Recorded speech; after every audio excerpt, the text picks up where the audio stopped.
एक तरफ north India में लोग पुलिस के लिए इंसाफ मांग रहे हैं, तो वहीं दूसरी तरफ देश के दूसरे कोने में लोग पुलिस को बहुत बुरा भला कह रहे हैं। एक तरफ यूपी में 8 पुलिस वाले शहीद हो गए, वहीं दूसरी तरफ तमिलनाडु में पुलिस ने बाप बेटे को मार डाला। हालांकि इन दोनों ही खबरों ने हमारे देश के पुलिस सिस्टम की एक बार फिर से पोल खोल दी। हेलो फ्रेंड्स, मेरा नाम है प्रशांत और आज इस वीडियो में मैं आपसे बात करूंगा इंडियन पुलिस सिस्टम, इसकी हिस्ट्री और इसके रिफॉर्म्स के बारे में।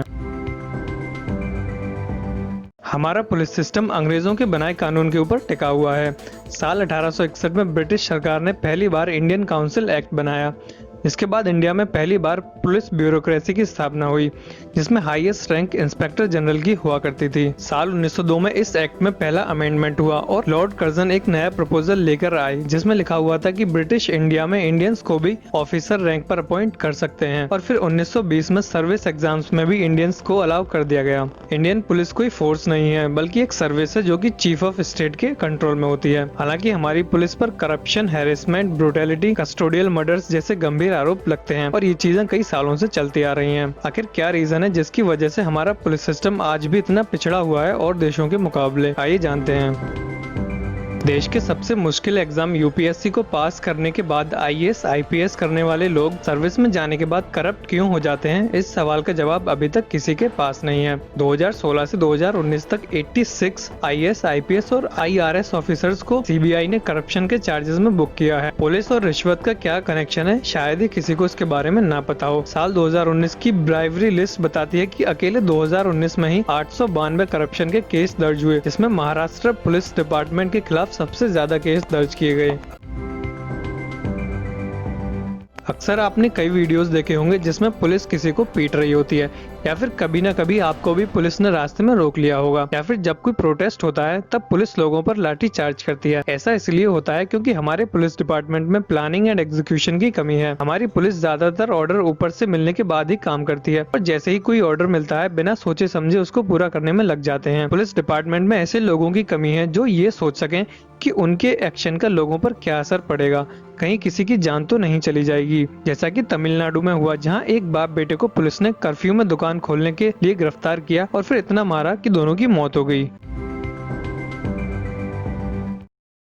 अब ऐसा नहीं है कि सारी गलती पुलिस की ही होती है। कहने को तो पुलिस की नौकरी एक सरकारी नौकरी है जिसके अपने फायदे हैं, पर आज के समय में इसके नुकसान ज्यादा नजर आते हैं। हमारे देश में लगभग 5 लाख पुलिस फोर्स की कमी है।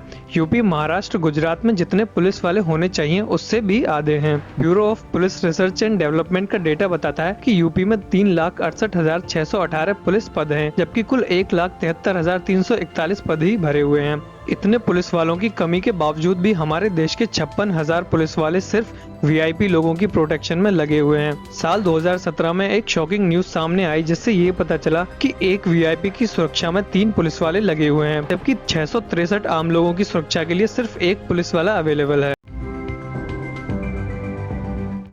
अब ऐसा नहीं है कि इन कमियों को सुधारने के लिए काम नहीं किए गए। साल 1977 में नेशनल पुलिस कमीशन बनाया गया, 1998 में रायबेरियो कमेटी, 2003 में मालीमात कमेटी, 2005 में सोली सोरबजी कमेटी, पर हालात नहीं बदल सके। आखिरकार साल 2006 में सुप्रीम कोर्ट ने प्रकाश सिंह की याचिका पर सुनवाई करते हुए पुलिस सिस्टम के अंदर कई बदलाव लाने की योजना बनाई कि राज्य सरकार खुद डीजीपी को नियुक्त नहीं कर सकती। उन्हें 3 ऑफिसर्स की लिस्ट यूपीएससी को भेजनी होगी, जिसमें से किसी एक को डीजीपी बनाया जाएगा। दूसरा और मेन डिसीजन था कंप्लेंट्स को लेकर।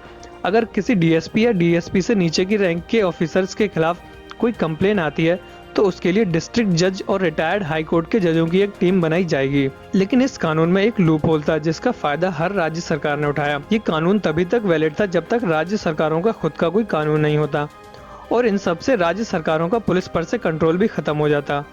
और इसी चीज का फायदा उठाकर हर राज्य सरकार ने अपने खुद के पुलिस लॉ बना लिए और यही वजह है कि बहुत सारे मुख्यमंत्री अपने चहेते पुलिस ऑफिसर्स को रिटायरमेंट से पहले डीजीपी बनाकर उनका टाइम बढ़ा देते हैं। इंडिया स्पेंट की एक रिसर्च में शॉकिंग डेटा सामने आया जिसमें यह बताया गया कि देश के 77% लोग इंडियन आर्मी पर भरोसा करते हैं, लेकिन सिर्फ 5% लोग ही पुलिस सिस्टम में बिलीव करते हैं। हमारे दिमाग में पुलिस की एक ही इमेज बनती है, रिश्वतखोर, मारपीट करने वाले और नॉन कॉर्पोरेटिव। हमेशा लोगों की यही शिकायत रहती है कि पुलिस वाले ठीक से बात नहीं करती है, लेकिन इन सब के बीच जो एक अच्छी चीज निकल कर आ रही है वो है बीट पुलिसिंग सिस्टम। ये एक ऐसा सिस्टम है जिसमें लोअर रैंक के पुलिस ऑफिसर्स जैसे कि कांस्टेबल को थोड़ी ज्यादा पावर दी जाएंगी। हर एरिया में बीट ऑफिसर तैनात किए जाएंगे जो अपनी जान पहचान उस एरिया के लोगों से बढ़ाएंगे। अपने सोर्सेज बनाएंगे ताकि जब भी कोई गलत काम हो तो उनके सोर्सेज उन्हें जानकारी दे सकें। और टाइम टू टाइम लोगों के साथ मीटिंग की जाएगी ताकि पुलिस और पब्लिक के बीच अच्छी रिलेशनशिप बनाई जा सके। सुनने में ये बहुत अच्छा लगता है, पर कुछ जगहों पर इसके नेगेटिव इम्पैक्ट भी देखे गए हैं, क्योंकि कांस्टेबल के पास कोई डिसीजन मेकिंग पावर नहीं होती और ना ही उनके पास इतनी नॉलेज होती है कि वो इमरजेंसी सिचुएशंस में चीजों को हैंडल कर सकें। हालांकि उम्मीद करते हैं कि हमारी सरकार और सुप्रीम कोर्ट पुलिस के लिए और अच्छे रिफॉर्म्स लेकर आएंगे। इस वीडियो में इतना ही। अगर आपको ये वीडियो अच्छी लगी हो तो इसे लाइक करें और ऐसी और वीडियोस के लिए मेरे चैनल को सब्सक्राइब कर लें। मिलूंगा आपसे अगली वीडियो में। नमस्कार।